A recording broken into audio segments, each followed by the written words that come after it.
Foi Lund quem disse: a Bíblia Sagrada é o livro mais perseguido pelos inimigos e mais torturado pelos amigos. É isso mesmo. Por quê, Pedro? Porque quando você não interpreta a sua Bíblia de forma correta, você está torturando a sua Bíblia, você está estragando esse processo de comunicação entre Deus e você. E é por isso que para interpretar a sua Bíblia você vai precisar de ferramentas interpretativas e hoje eu vou falar da ferramenta interpretativa como se deu esse fato? Através da cultura. Anota aí. Cultura. A ferramenta interpretativa como se trata da cultura. Olha só, a Bíblia Sagrada não é uma carta de Deus para o Brasil. Você não pode simplesmente abrir lá em Isaías ou qualquer um dos profetas e simplesmente olhar a mensagem e achar que Deus está falando com você diretamente. Não. A Bíblia precisa passar por uma interpretação. Aquela mensagem foi para aquele povo, naquele momento histórico, dentro daquele contexto. O que Deus quer falar com você é o princípio que está escondido ali, que você precisa cavucar até você encontrar essa mensagem. E para isso você vai precisar entender a cultura. Como era o uso e costume no Antigo Testamento, como era o uso e costume no Novo Testamento, como era a vida diária nos tempos de Jesus, o que Jesus comia, o que Jesus se vestia, como funcionava a questão das festas judaicas, os calendários judaicos. Inclusive, quando você vai para o Novo Testamento, tem também o fator romano. Você precisa entender a história, a cultura romana para você interpretar ali alguma argumentação do apóstolo Paulo, que também era cidadão romano e utilizava dos poetas gregos, dos filósofos, de várias questões culturais romanas e judaicas para trazer a mensagem de Deus até a nós. Então você quer cortar o ruído na comunicação daquilo que Deus quer comunicar ao seu coração? Interprete a sua Bíblia e tenha em mãos, tenha em mente a cultura daquele tempo. Olha só, quando você vai para, por exemplo, Lucas capítulo 7, você vai ter ali o fato histórico, né, na narrativa bíblica, onde Jesus ele ressuscita um morto.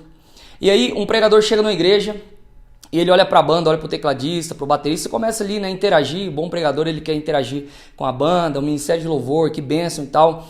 E eu tô olhando aqui vocês tocando e me lembrei quando Jesus tocava aquele instrumento, enquanto aquele morto ressuscitava lá em Lucas 7. Os caras olharam pro outro, que instrumento que Jesus tocava? Aí ele pegou um instrumento assim e fez assim, ó. Jesus tocava o esquife. Cara, imagine que na cabeça daquele homem que não interpretou a Bíblia de forma correta, ele imaginava mesmo que o esquife era um instrumento que Jesus tocava enquanto o morto ali ressuscitava. Olha como a falta de uma interpretação bíblica mínima, básica, interpretação de texto, faz toda a diferença. Quando você vai entender o esquife dentro da tradição judaica, você vai lembrar que o esquife é nada mais que o caixão, o lugar onde eles carregavam aquele morto ali e faziam o culto fúnebre. Jesus toca no caixão, Jesus toca no esquife, o morto se coloca sentado, então começa a conversar. Então olha só, é necessário você entender a cultura. Quando você vai para Marcos também, Jesus diz: não colocarei vinho novo em odres velhos. O que é o odre? Ora, o odre ele é uma espécie de cantil de couro onde se depositava o vinho e aquele vinho passava por um processo de fermentação até que pudesse ser consumido. Jesus está dizendo, ei, o judaísmo é esse odre que já está velho, a religião. Eu não vim reformar esse odre velho, eu vim colocar o meu vinho novo em odre novo. E o odre novo é o evangelho. Jesus está dizendo, muda a matriz. Cancela o judaísmo, tira tudo isso daí, agora eu vou trazer o vinho novo, mas eu não vou colocar o vinho novo, ou seja, o evangelho não é algo que está surgindo para reformar o judaísmo, não. O evangelho é o evangelho e o judaísmo é o judaísmo, não confunda as coisas. Uma boa interpretação faz a gente entender esses elementos do texto e a gente ter uma interpretação mais correta da Bíblia Sagrada e a gente pega os princípios dessa interpretação e agora sim eu posso contextualizar com a minha cultura e aplicar na minha vida. Isso vai me ajudar a tomar novas decisões diante da palavra de Deus. Isso vai ajudar eu a estruturar o meu casamento, a minha família, as decisões profissionais, empresariais. Todo o meu estilo de vida vai ser pautado agora nessa mensagem que está clara como a luz do dia, está transparente como a água. Eu me lembro uma vez, quando eu era pequeno, eu ficava ali perto do meu pai. Meu pai era mecânico, é mecânico inclusive até hoje. Só que uma vez ele fez uma pegadinha comigo, ele falou, Pedro, vai lá e pede para fulano de tal a tarraqueta da parafuseta. E eu corri lá empolgado, estava trabalhando, falei, fulano, meu pai pediu a tarraqueta da parafuseta.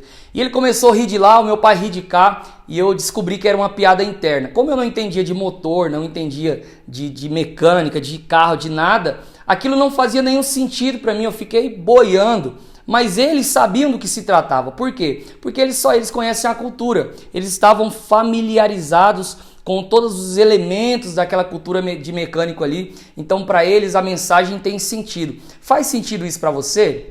Às vezes você já se pegou não entendendo a piada de engenheiro, a piada de psicólogo, piada de teólogo, por exemplo, porque você precisa estar familiarizado com a cultura para você absorver a mensagem. Então, olha só, não torture a sua Bíblia. Pegue a sua Bíblia, olhe para os elementos do texto, aplique a ferramenta como. Olha para a cultura, o que está dizendo aí nessa cultura que eu posso usar um material auxiliar, eu posso usar livros para eu compreender os usos, os costumes e eu poder aplicar essa mensagem de fato àquilo que eu estou vivendo. Não deixe de usar a ferramenta interpretativa do como para você interpretar a sua Bíblia e você ouvir nitidamente a mensagem de Deus para você.